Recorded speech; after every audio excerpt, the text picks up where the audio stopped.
मेरे मायके में पता चलेगा कि मेरे ससुर अपने बेटी के यहाँ जाकर रह रहे हैं अपने बेटे बहू से परेशान होकर, तो बताओ मेरी क्या इज्जत रह जाएगी। जरा सोचिए, मेरी भाभियां क्या मेरी माँ को ताना मारने का ऐसा सुनहरा अवसर अपने हाथ से जाने देंगी? नहीं नहीं, मैं इतनी बड़ी बदनामी नहीं होने दे सकती अपनी। देखिए, सारे रिश्तेदारों को पता चले उससे पहले आप पापा जी को मना लीजिए और वापस यहाँ ले आइए। देखिए जी, जो हुआ बिल्कुल ठीक नहीं हुआ। आखिर वो तुम्हारे पिताजी हैं और उन्हें तुमको किसी भी तरह यहाँ मना कर लाना ही होगा। देखिए, चाहे वो जैसे भी हैं, है तो तुम्हारे पिताजी ना। अगर उन्होंने तुम्हें दो चार शब्द बोल भी दिया तो तुम्हें चुप रहना था, थोड़ा सा सह लेते और उनसे नरमी से पेश आते तो यह बात का बतंगड़ नहीं बनता। हाँ मनोरमा, अब तो तुम भली बनने का नाटक करोगे ही ना। लेकिन तब एक वृद्ध व्यक्ति को समय पर खाना और चाय नाश्ता देने में तुम्हारी नानी मरती थी। क्यों मनोरमा, भूल गई क्या? तुम ही तो हो जो दिन रात बाबूजी की शिकायत करके मेरा जीना हराम करके रखा था। और देखो मनोरमा, ये ड्रामा ना तुम किसी और के सामने करना। मैं अच्छे से जानता हूँ तुम्हें बाबूजी के जाने का कोई ज्यादा दुख नहीं है। तुम्हें तो बाबूजी की पेंशन के वो 20,000 रुपए जाने का गम सता रहा है। क्यों? इस तरह मनीष ने सारा दोष अपनी पत्नी मनोरमा के सिर पर मर दिया तो मनोरमा भी तिलमिला उठी और व्यंग्यात्मक लहजे से बोली, अरे तो तुम भी कौन सा बाबूजी की याद में तड़प रहे हो? अपने दिल पर हाथ रखकर कहो कि तुम्हें बाबूजी के रुपयों की कोई जरूरत नहीं है। हाँ, मैं तो ड्रामा कर रही हूँ, लेकिन तुम कौन सा सच बोल रहे हो? क्या मैं नहीं जानती कि तुम्हें बाबूजी के रुपयों की कितनी जरूरत है? इस तरह मनोरमा ने मनीष को ही उल्टा आईना दिखा दिया। अब मनीष के पास कुछ कहने को नहीं था, इसलिए वह नरमी से कहता है अपनी पत्नी से, खैर मनोरमा, जो हो गया वो ठीक तो नहीं हुआ, लेकिन हमें जल्दी अपनी गलती को सुधार लेनी चाहिए। क्योंकि मैं बाबूजी को जानता हूँ कि जब तक हम बाबूजी को यहाँ बुलाएंगे नहीं, वो अपनी मर्जी से यहाँ आ नहीं सकते। अभी तो वो अपनी बेटी दामाद के घर है, लेकिन जहाँ कहीं उनके आत्मसम्मान को जरा भी ठेस पहुँचा ना, तो वह ओल्ड एज होम में चले जाएंगे और वहाँ से बाबूजी को वापस लाना नामुमकिन हो जाएगा। अरे तो आप किसकी रास्ता देख रहे हैं? लगाइए बाबूजी को फोन, बुलाइए उन्हें फोन लगाकर। मनीष और मनोरमा ने बहुत सोच विचार किया। उसके बाद उन्होंने अपने बाबूजी को फोन लगाया। देखिए बाबूजी, अब बहुत हो गया, अब गुस्सा थूक दीजिए और वापस घर आ जाइए। बाबूजी जरा सोचिए तो, कब तक आप दामाद के घर पर पड़े रहेंगे? बाबूजी जरा सा आप मेरी इज्जत का तो ख्याल कीजिए। अरे कोई सुनेगा तो क्या कहेगा? आज तक आपने सुना है क्या कि कोई ससुर अपने दामाद के घर में घर ससुर बनकर रहता है? अच्छा, तो तूने अभी तक नहीं सुना है कि एक ससुर दामाद के घर में रह सकता है? तो अब सुन ले, मैंने घर ससुर बनने का फैसला बहुत सोच समझ कर किया है और अब मैं वापस घर नहीं आऊंगा। बाबूजी ये कैसी बात कर रहे हैं आप? आपका दिमाग तो नहीं चला गया? आपको ऐसे अपने बेटी दामाद के घर पर रहना अच्छा लग रहा है क्या? हाँ, मुझे अपने बेटी दामाद के घर में रहना बहुत अच्छा लग रहा है। कम से कम यहाँ एक कप चाय के लिए 10 बार कुत्ते की तरह भौंकना तो नहीं पड़ता। अरे मेरी बेटी और दामाद मेरा इतना ख्याल रखते हैं, मेरे खाने पीने से लेकर सोने तक का ख्याल रखते हैं। बहुत प्यार करते हैं ये लोग मुझसे। अभी तो यहाँ मेरा पूरा ख्याल रखा जा रहा है, पूरा मान सम्मान किया जा रहा है। लेकिन जिस दिन मुझे ऐसा महसूस होगा कि इनके लिए मैं बोझ बन गया हूँ, तब भी मैं वहाँ वापस नहीं आऊंगा, बल्कि मैं ओल्ड एज होम चला जाऊंगा। इसलिए तुम लोग मेरी फिक्र बिल्कुल मत करो। वैसे भी मैं तुम लोगों के लिए बोझ बन गया था। मैं तुम लोगों को रोकता टोकता था, तुम्हारी जिंदगी में अटकल लगा रहा था। फिर अब क्यों मुझे घर बुला रहे हो? मैं नहीं आना चाहता वहाँ, और मुझे बुलाने की कोशिश भी मत करना। बाबूजी छोड़िए ना गुस्सा, आ जाइए घर।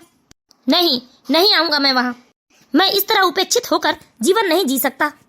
अच्छा, तो आपने फैसला कर ही लिया है अपने घर ससुर बनने का, तो आराम से रहिए और अपने दामाद के हाथों अपनी इज्जत की धज्जियां उड़ाते रहिए।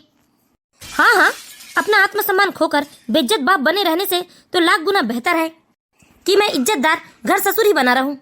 कमलनाथ जी इस बार अपने बहू बेटे से बहुत ज्यादा ही नाराज थे, इसलिए उन्होंने पूरे जोश में बात किया और घर आने से साफ साफ मना कर दिया। मनीष को अपने पिताजी से ऐसी अपेक्षा नहीं थी, इसलिए मनीष भी अपने गुस्से पर काबू नहीं कर पाया और वह भी पूरे जोश से अपने पिताजी से बात किया। मनीष की बात पूरी होने से पहले ही कमलनाथ जी ने गुस्से से फोन काट दिया। ये क्या तरीका है? मैंने कहा था ना आपसे कि थोड़ा सा सह लेना, थोड़ी नरमी से बात करना, लेकिन आपको बात समझ में क्यों नहीं आती? मैंने शुरुआत प्यार से की थी ना, लेकिन बाबूजी ही तो कितना गुस्से पे गुस्सा दिखा रहे थे। देखिए जी, मुझे नहीं लगता कि आप प्यार से बात कर पाएंगे। आप कहे तो मैं बात करूं बाबूजी से? नहीं, रहने दो। जितना मैं जानता हूँ, बाबूजी इस तरह से फोन में बुलाने से कभी नहीं आएंगे। अब 1 महीने तो हो ही गए हैं बाबूजी को गए। कुछ दिन की बात है, बच्चों के वैसे भी पेपर खत्म हो रहे हैं। हम लोग दीदी के घर जाकर बाबूजी को ले आएंगे। ये हुर्रे! मम्मी, सच में दादाजी आ जाएंगे? हाँ बेटा, दादाजी जरूर आ जाएंगे, तुम लोग चिंता मत करो। हम सब चलेंगे ना बेटा दादाजी को लेने। ठीक है मम्मा। धीरे धीरे 1 हफ्ते का समय बीत जाता है, बच्चों की परीक्षाएं खत्म हो जाती हैं और छुट्टियां भी शुरू हो जाती है। तो मनीष ने प्लान बनाया कि वो अपनी कार से अपने बाबूजी को लेने जाएंगे। सभी लोग खुशी खुशी तैयार हो जाते हैं। मनीष ने फोन करके पहले अपनी बहन से पूछ लिया था कि बाबूजी घर पर है या नहीं। जब मनीष की बहन राधिका ने बताया कि बाबूजी घर पर हैं, तो सब लोग खुशी खुशी बाबूजी को लेने निकल पड़ते हैं। किसी ने सच ही कहा है, बहुत से लोग ऐसे होते हैं जो साथ रहने वाले अपनों के महत्व को समझ नहीं पाते, पर किसी कारण जब वे अपनों से दूर हो चले जाते हैं तब उनकी कमी शिद्दत से महसूस करने लगते हैं। यही हाल मनोरमा और मनीष का था। जब बाबूजी साथ रहते थे तो उन्हें हर समय ऐसा लगता था कि बाबूजी बेवजह उनके कामों में रोका टोका करते हैं। मनोरमा को लगता था कि उनके ससुर जी उनके बच्चों से गैर जरूरी बातें करते रहते हैं और उनका समय बर्बाद करते रहते हैं।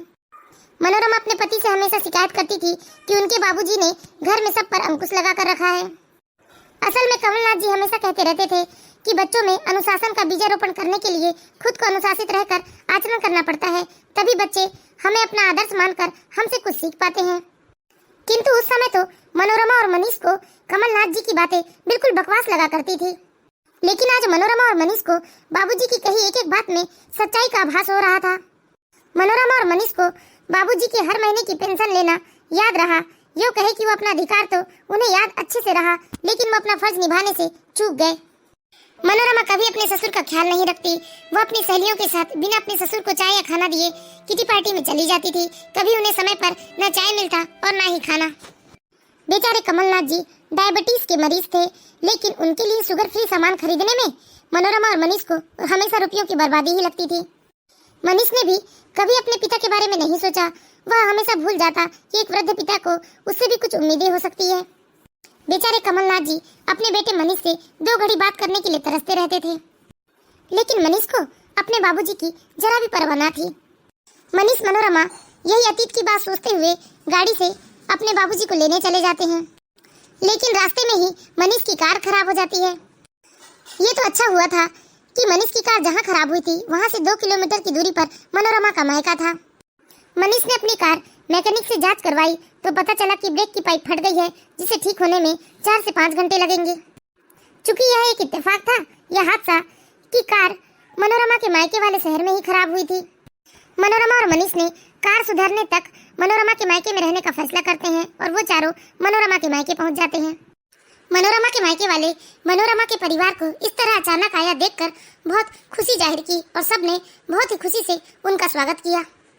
असल में मनोरमा के परिवार में मनोरमा के मम्मी पापा के अलावा मनोरमा के 2 भाई और 2 भाभियां भी हैं। अरे वाह बेटा, ये तो बहुत अच्छा सरप्राइज दे दिया तुमने। हाँ दीदी, सच में आपको देखकर बहुत खुशी हो रही है। प्रणाम बुआ जी, प्रणाम फूफा जी। प्रणाम बुआ जी, प्रणाम फूफा जी। अरे वाह, कितने प्यारे बच्चे हैं।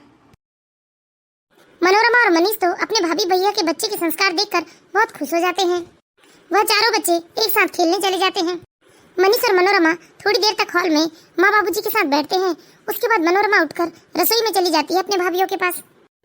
भाभी, मैं भी आप लोगों की मदद करती हूँ। अरे नहीं दीदी, इतने दिनों बाद तो आप आई हैं और हम आपसे काम करवाएंगे। एक काम करो मनोरमा दीदी, आप यहाँ का कुर्सी में बैठ जाओ और बस हमसे बातें करते रहो। काम का क्या है दीदी, काम तो होता रहता है, लेकिन आपसे मिलने और बात करने का मौका रोज रोज थोड़ी ना मिलता है। अच्छा भाभी, ये 3-3 सब्जियाँ क्यों? आप लोगों को तो मालूम भी नहीं था कि हम लोग आने वाले हैं, फिर ये 3-3 सब्जियाँ? दीदी, हमारे घर तो अक्सर 2 या 3 ही सब्जियाँ बनती है। एक सब्जी इसमें कम तेल मसाले वाली भी है। अरे, किसके लिए है कम तेल मसाले वाली सब्जी? दीदी, पापा मम्मी जी कम नमक मिर्ची और कम तेल वाली सब्जियाँ खाते हैं। हाँ दीदी, उनकी उम्र देखते हुए उनके लिए थोड़ा सा तो अलग बनाना ही पड़ता है हमें। लेकिन भाभी, मम्मी पापा को तो कोई बीमारी नहीं है, फिर आप उनके लिए अलग से इतना झंझट क्यों कर रही हैं? अरे दीदी, ये कैसी बात कर रही हैं आप?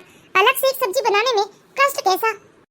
अरे बुजुर्ग लोग हैं, परहेज करते हैं तभी तो उनका स्वास्थ्य अच्छा है, फिर उनके लिए कुछ करने में कैसा कष्ट? वैसे भी दीदी, आप जितना अपने ससुर जी के लिए करती हैं उतना तो हम भी नहीं करती। क्या? मैं क्या करती हूँ भाभी अपने ससुर जी के लिए? दीदी, अब ज्यादा बनिए मत आप। कल ही तो आपके ससुर जी आए हुए थे और उन्होंने पापा जी और मम्मी जी से बताया कि आप उनका कितना ख्याल रखती हैं और जिया जी भी अपने पापा का कितना ख्याल रखते हैं। अपनी भाभीियों की बात सुनकर मनोरमा के मन में कुविचार और संदेह सिर उठाने लगा कि बाबूजी ने जरूर उनकी शिकायत की होगी, तभी उनकी भाभियां उसे ताना मार रही है। क्या क्या बताया बाबूजी ने? क्या मुझसे बहुत नाराज हो रहे थे बाबूजी? अरे दीदी, आपसे भला आपके ससुर जी क्यों नाराज होंगे? वह तो आपकी और जिया जी की बहुत तारीफ कर रहे थे, कह रहे थे कि बहू हो तो ऐसी, किसी चीज के लिए मेरे मुंह खोलने से पहले ही वह सब समझ जाती है। इस तरह मनोरमा की भाभियां मनोरमा की खूब तारीफ बताते रही, लेकिन मनोरमा की अंतरात्मा उसे धिक्कारने लगी। मनोरमा सोच रही थी कि उसने अपनी नासमझी की वजह से कभी भी बाबूजी की परवाह नहीं की। अपनी सुविधा अनुसार इस बात का ख्याल किए बगैर ही कि वह खाना बाबूजी के स्वास्थ्य के लिए उचित है या नहीं, वह कुछ भी उनके सामने रख देती। शुरुआत में 2-3 बार बाबूजी ने उसे प्यार से समझाने की कोशिश भी की थी, लेकिन उसने कोई ध्यान नहीं दिया था। यही कारण था कि आए दिन मनोरमा के ससुर जी की तबीयत खराब हो जाती थी। मनोरमा सोचने पर मजबूर हो जाती है कि एक उसकी भाभियां हैं जो उसके स्वस्थ माता पिता की कितनी देखभाल करते हैं, और एक मनोरमा है जो अपने आए दिन बीमार रहने वाले ससुर जी के ऊपर जरा भी ध्यान नहीं देती। और इतना सब कुछ करने के बाद भी उसके ससुर जी ने उसके मायके में उसकी इतनी तारीफ की। यह सोचते ही मनोरमा का मन पश्चाताप की आग में जलने लगता है और मनोरमा की भावनाएं आंसुओं के रूप में छलकने लगती है। इधर मनोरमा मन ही मन में प्रतिज्ञा करने लगी कि अब वो आगे से कभी भी अपने बाबूजी को किसी भी तरह की शिकायत करने का मौका नहीं देगी। उधर मनीष ने देखा कि मनोरमा के दोनों भाई अपने माता पिता के साथ बराबर से बैठकर कितनी सारी बातचीत करते हैं, आपसी सलाह मशवरा करते हैं। यहाँ तक शाम को जब मनोरमा के भाई अपने कारोबार से वापस आए तो वह अपने रुपए अपने माता पिता के हाथ में सौंप दिया। यह देखकर मनीष बहुत ही शर्मिंदा हो जाता है और सोचने लगता है कि उसने अपने पिता को कभी भी इतना मान सम्मान नहीं दिया। इधर मनीष मन ही मन में सोच रहा था कि वो अपने पिता का एक लौता पुत्र है, इसीलिए उसे तो उनकी हर बात की ओर ध्यान देने की जरूरत है। माँ के गुजर जाने के बाद वह अपनी बात आखिर कहते भी तो किससे कहते। इधर मनीष आत्मग्लानि से दबा जा रहा था। वह सोच रहा था कि उसने अभी तक अपने बाबूजी की पीड़ा को समझी क्यों नहीं। इसीलिए मनीष ने भी मन ही मन में प्रतिज्ञा कर लिया था कि वह बाबूजी की पेंशन के रुपयों को हाथ भी नहीं लगाएगा, बल्कि उनकी जरूरतों को अपनी कमाई से पूरा करेगा। अगले दिन गाड़ी ठीक होकर घर आ गई थी, पर मनोरमा के घर वालों ने जिद करके उन्हें एक दिन और रोक लिया। इस दौरान मनीष ने मनोरमा के भाइयों को अपने माता पिता के साथ बातचीत और व्यवहार करते देखा। मनीष ने पहली बार जाना कि बुजुर्गों के अनुभव से कैसे लाभ उठाया जा सकता है। बच्चे कैसे दादा दादी की वजह से अपने पारिवारिक इतिहास को जानते हैं और अपनी संस्कृति और रिश्तों की जड़ों से जुड़ते हैं। हमारे बुजुर्ग ही तो हैं जो इन सारी चीजों की मूल जड़ होते हैं, हम तो बस शाखा मात्र होते हैं। यदि मूल जड़ को ही काट कर फेंक दिया जाए तो गृहस्थी वृक्ष कैसे फल फूलेगा। जब से मनोरमा और मनीष बच्चों सहित बाबूजी को लेने निकले तो उन दोनों के सामने अपना ध्येय बिल्कुल साफ हो चुका था। उन्हें विश्वास था कि उनकी नादानी को माफ करके बाबूजी अवश्य ही उनके साथ वापस आ जाएंगे। मनीष समझ गया था कि भला उन जैसा स्वाभिमान व्यक्ति कभी घर ससुर बनकर थोड़े ही रह सकता है। यह सब तो उन्हें सबक सिखाने के लिए बाबूजी ने कहा होगा। इसी विश्वास के साथ वे खुशी मन से अपनी मंजिल की ओर बढ़ चले। मनीष अपने बाबूजी को लेने जैसे अपने बहन के घर पर पहुंचता है, मनीष के दोनों बच्चे जाकर अपने दादा से लिपट जाते हैं। बाबूजी, आप हमारे साथ घर चलिए। बाबूजी, हमसे बहुत बड़ी गलती हो गई जो हमने आपका ध्यान न रख सका। बिना आपके घर खाली खाली सा लगता है बाबूजी। मनोरमा, तुम भी कुछ कहो ना बाबूजी से। हाँ बाबूजी, मैंने आपको बहुत परेशान किया और आप मुझसे परेशान होकर ही यहाँ दीदी के घर आकर रहने लगे। बाबूजी, मैं जानती हूँ कि आप हमें अपनी गलती का एहसास दिलाने के लिए ही, हमें सबक सिखाने के लिए ही यहाँ आकर रह रहे हैं ना। हाँ बाबूजी, हमसे बहुत बड़ी गलती हुई है और हम अपने किए के लिए शर्मिंदा हैं। लेकिन बाबूजी, एक बार हमें माफ करके हमारे साथ घर चलिए। हाँ दादाजी, आपके बिना मैं किसके साथ खेलूंगा? मुझे कौन कहानियाँ सुनाएगा? प्लीज दादाजी, चलिए ना हमारे साथ घर। हाँ बच्चों, तुम लोग रो मत, मैं तुम लोगों के साथ जरूर घर चलूंगा। तुम लोगों के बिना तो मेरा भी मन नहीं लगता। सही कहा तुम लोगों ने। मैं तुम लोगों को सबक सिखाने के लिए ही अपने बेटी दामाद के यहाँ कर रह रहा था। लेकिन एक बात बिल्कुल सच है, मैं बहू के व्यवहार से बहुत दुखी होता था। मैं रोज घुट घुट कर रोता था और यही बात जब मैं अपने बेटे मनीष से करना चाहता था तो मेरे बेटे के पास मेरे लिए वक्त नहीं रहता था। वो 2 मिनट भी मेरी बात सुनना पसंद नहीं करता था। मैं बच्चों के साथ भी खेलने कूदने और समय बिताने की कोशिश करता तो बहू को लगता था कि मैं उसके बच्चों का समय व्यर्थ में बर्बाद कर रहा हूँ। और बहू बच्चों को अपने पास कमरे में बुला लिया करती थी और मैं अकेला हो जाता था। हाँ बाबूजी, आप बिल्कुल ठीक कह रहे हैं। मैंने बहुत बुरा व्यवहार किया आपके साथ, बहुत परेशान किया मैंने आपको। मैंने कभी भी आपकी तकलीफ, आपकी पीड़ा के बारे में नहीं सोचा। लेकिन बाबूजी, अब मुझे मेरी गलती का एहसास हो गया है। प्लीज आप मुझे एक बार माफ कर दीजिए और मुझे मेरी गलती सुधारने का मौका दे दीजिए। बाबूजी, जितनी गलती मनोरमा की है उससे कहीं ज्यादा गलती तो मेरी है, क्योंकि आप तो मेरे जन्मदाता हैं। लेकिन फिर भी मैंने कभी भी आपकी पीड़ा को नहीं समझा। हाँ भाई, कभी भी माता पिता को इतना कष्ट मत दो कि उनका अपने ही घर में रहना मुश्किल हो जाए। बुजुर्ग लोग अच्छे अच्छे खाने पीने की भूखी नहीं रहते, बल्कि वो लोग तो दो शब्द मीठे प्यार के बोल के भूखे होते हैं। कोई बात नहीं भाभी भैया, देर से ही सही, लेकिन आप लोगों को अपनी गलती का एहसास तो हुआ। मैं आप सभी दर्शकों से भी यही कहना चाहती हूँ कि बड़े बुजुर्गों के साथ वही व्यवहार करो जो व्यवहार आपको अपने साथ सही लगता हो, वरना बुढ़ापा तो एक दिन सबको आना है। जैसा बीज बोएंगे वैसा फल काटेंगे। हाँ दीदी, बिल्कुल ठीक कहा आपने। तो दर्शकों, मैं उम्मीद करती हूँ आप लोगों को हमारी ये छोटी सी कहानी जरूर पसंद आई होगी। यदि कहानी अच्छी लगी हो तो प्लीज इस वीडियो को लाइक कीजिए और इसी तरह की मोरल स्टोरीज देखते रहने के लिए हमारे चैनल सास बहू की दुनिया को सब्सक्राइब करें।